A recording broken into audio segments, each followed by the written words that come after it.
Hi అండి, అందరికీ good evening అండి. ఇంట్లోనే కేఎఫ్సి చికెన్ని ఈజీగా ఎలా తయారు చేసుకోవాలనేది నేను మీకు చెప్తాను. చాలా అంటే చాలా ఈజీగా చేసుకోవచ్చండి. మనం బయటవి తినడం వల్ల చాలా ప్రమాదం కదా. పిల్లలు అప్పుడప్పుడు అడుగుతుంటారు కేఎఫ్సి కావాలి అని. కాకపోతే మనం ఈజీగా మన ఇంట్లో ఎలా ప్రిపేర్ చేసుకోవాలనేది నేను మీకు చెప్తాను.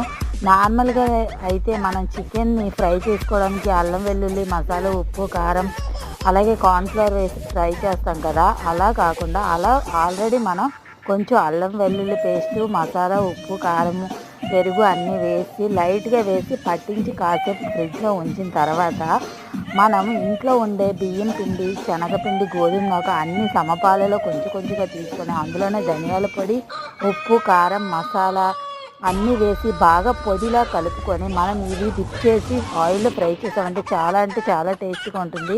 మీరు ట్రై చేయండి. Thank you all.